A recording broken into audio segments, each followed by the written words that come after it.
In this tutorial I'm going to show you how to crochet the royal ridge stitch. As you can see here, you have these little ridges, and it's all to do with where you're placing your stitches. Lovely nice fabric, you can see it being used around cuffs. Could be quite nice for making a cowl, or you could use it around the hem of a garment. So really lovely textured stitch there.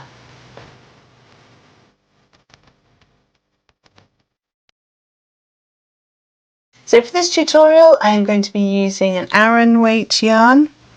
I'm using a 5mm crochet hook. You could easily use a DK and a 4mm crochet hook. Whatever yarn you want to use, just use the corresponding hook. I have scissors to cut off my end and a needle to sew in my ends. So for the royal ridge stitch, we don't need to have any particular number of multiples in our foundation chain.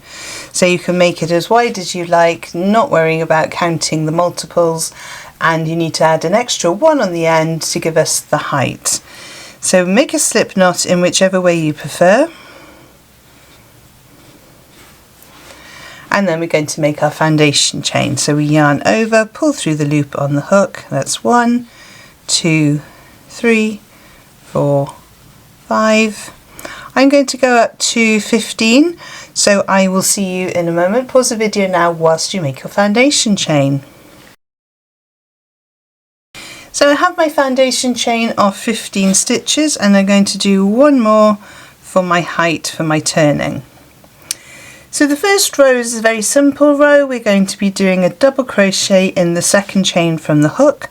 We don't count the one on the hook, so there's 1 and 2, so we're going to be working into that second chain there with a double crochet. That's UK terms. In US terms that would be a single crochet. So we insert, yarn over, pull through, 2 loops on our hook, yarn over, pull through both the loops.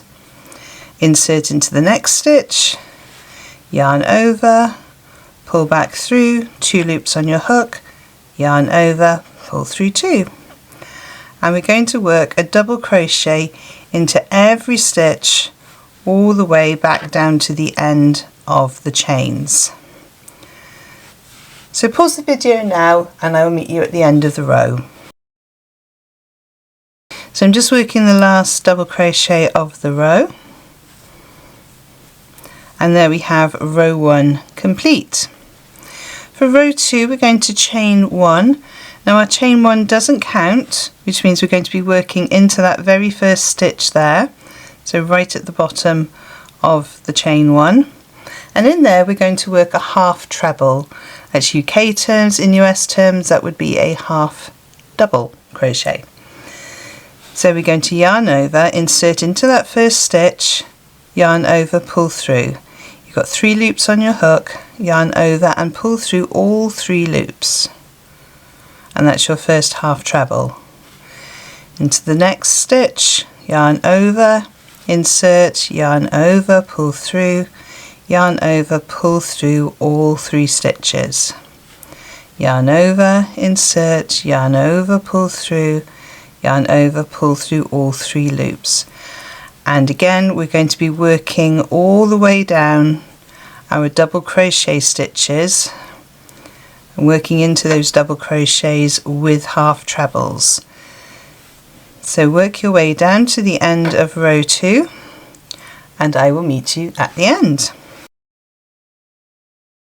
So for row 3 we chain 1 and we turn our work.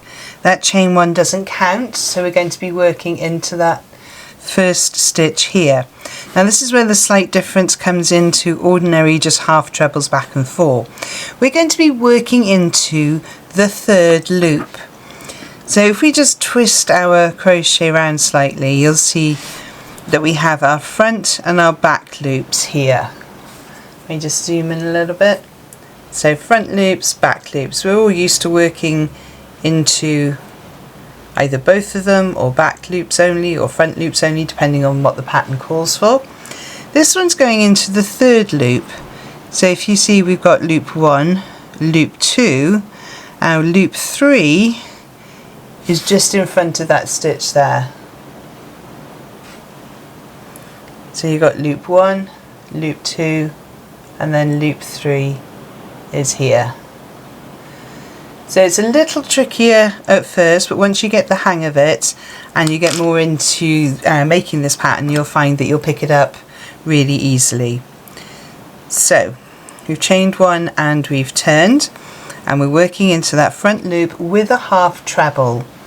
So yarn over into that front loop, yarn over, pull through.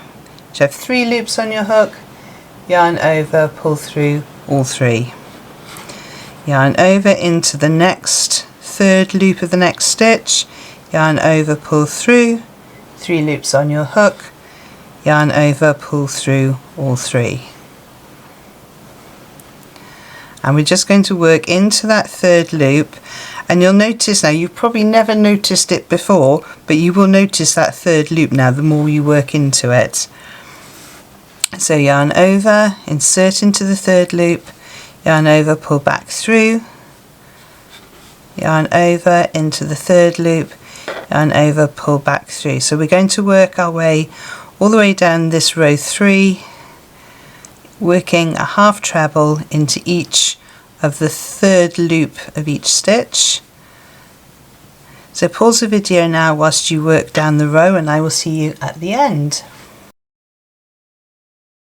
So what you will notice now, if you twist back over, is that you have this ridge along the front, and that's your front and back loops being pushed forward whilst you work into that 3rd loop.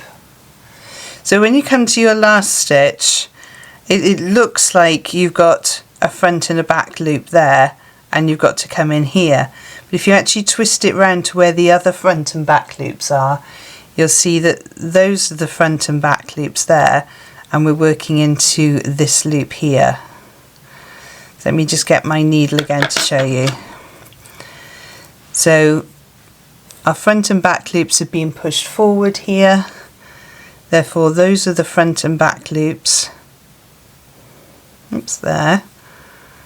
So we're working into this one here, but if you're not careful, it looks like that's your 3rd loop, and you end up going into this part of the stitch here. So just be very careful, make sure you are going through the 3rd loop. Let's just go into my last one there. So going in there with the half treble, and that is row 3 done. Now row 3 is the repeated row, so we chain 1 doesn't count, working into each of the stitches, again working into the 3rd loop. And I don't know why it just sort of appears that it's more prominent now. I don't know if it's just you get used to it or the stitches are being pulled, but you can see the 3rd loop more clearly. So into that 3rd loop with the half treble, and again we're just working all the way down that row. So you end up with another ridge here, so you have one on this side and one on this side. So I'm going to work up a few more rows now for you to see what it looks like, and I shall see you in a moment. So I've just worked up a few more rows here for you to see how it looks, and you can see those ridges when I twist it slightly, and there's ridges on the back as well. Obviously this is a 1 row repeat after row 3, so you will get the same on the front as the back. I can see this being really nice for hems or for cuffs. I can see a nice sort of cowl with this sort of stretchier fabric. There's a really lovely texture to it. It just feels nice in the hand, so definitely one for you to try. So that's how to do the Royal Ridges stitch. I really hope you've enjoyed this tutorial. If you have, please give it a thumbs up. It really helps us to be found in the algorithm by other crocheters. I shall pop 2 more videos on the side here to help you on your crochet journey, and I will see you over there. Thank you so much for joining me on this one, and happy hooking!